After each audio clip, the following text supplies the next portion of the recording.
Oi, gente, tudo bem? E aí, continuando o gênero textual que a gente estava vendo na última aula, na verdade mudando um pouquinho, né? Mas nós vimos então o conto, o mini conto e agora a gente vai para o micro conto. As características principais elas continuam a mesma. Eu preciso ter uma situação inicial, um clímax, uma resolução, os personagens, o tempo, espaço. Mas o que acontece no microconto? O microconto ele é caracterizado por ter no máximo, né, 5.000 palavras. Na verdade, a gente trabalha com os microcontos assim a partir de 7 palavras. E os microcontos, eles ficaram muito famosos a partir da rede social Twitter, tá? O que acontece? A partir no Twitter, a gente tem que ter uma grande originalidade ali, né? Uma criatividade, um elemento surpresa. E no Twitter, ele tem uma limitação de caracteres para que a gente escreva. Ali embaixo, já na explicação, eu coloquei um perfil, né, do Twitter, então, que é microcontos. E a partir disso eles tweetam, então, várias histórias. A primeira diz assim: na biblioteca, um único livro jamais havia sido retirado. Quando aquela criança o pegou, o bibliotecário dormiu seu último sono sorrindo. Gente, eu consigo perceber quem são os personagens dessa história, o que aconteceu, o clímax e como ela se desenrolou. Então, essa história ela apresenta tudo, uma situação inicial, os personagens, o fim, o início, o meio, né? E tem ali depois, ele sonhou que era um soldado americano. Ao acordar, o pesadelo era muito pior. Ele era um prisioneiro de Guantánamo, tá? E aí, vocês podem perceber que tem os retweets, ou seja, pessoas que simplesmente compartilham, e tem ali as curtidas, ou eu posso enviar, comentar como qualquer outra rede social. Não sei se vocês utilizam muito, mas o Twitter é bem legal. E agora eu pedi para vocês lerem e analisarem vários tweets, né? Só que daí de forma geral. Mas eu selecionei um tweet lá com a hashtag pandemia.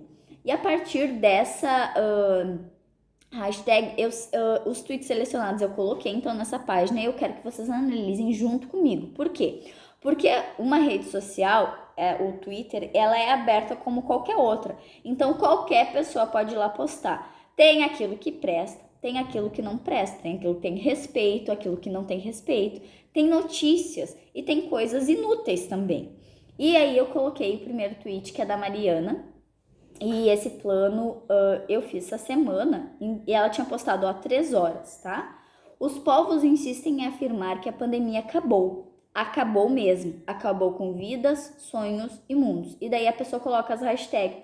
A hashtag serve justamente por isso. Para quando eu vou lá na barra de procurar, eu conseguir achar os assuntos relacionados com aquilo. Por isso que as pessoas usam as hashtags, tá? Depois olha ali, ó. Do Data Diário, tá? Um portal de notícias, tá dizendo, lá da Espanha, e ele tá dizendo 7 meses sem escola, do jardim à universidade. Então, o ministro lá de educação deu essa entrevista. Depois tem ali o Nojentinho, em 24 de março ele colocou: o jovem acha que a cerveja vai matar o vírus, o velho acha que já viveu de tudo que é só uma gripezinha, né? Opiniões, então.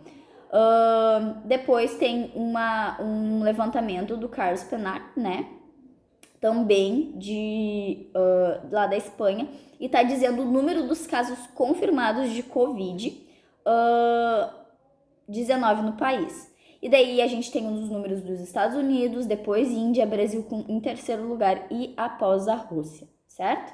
E por último eu coloquei ali da Ellen, né? Tá dizendo: essas milhares de pessoas que foram para a praia não sabem que essa pandemia não acabou? E que a única vacina parece ser eficaz é a Rússia? E que a Rússia fica bem longe do litoral brasileiro? Né? Um reflitão. Então o Twitter é uma rede social que ela serve para expressar o que a gente está pensando, colocar a nossa opinião. Muitas vezes ela é um muro de lamentações, até é chato de ver, né? Mas como qualquer outra rede social, ela tem coisas boas, mas também tem coisas ruins. E aí, gente, eu coloquei questões aqui do lado para vocês responderem a partir dos tweets lidos. Então, tem opiniões pessoais e tem questões de interpretação textual a partir desses tweets.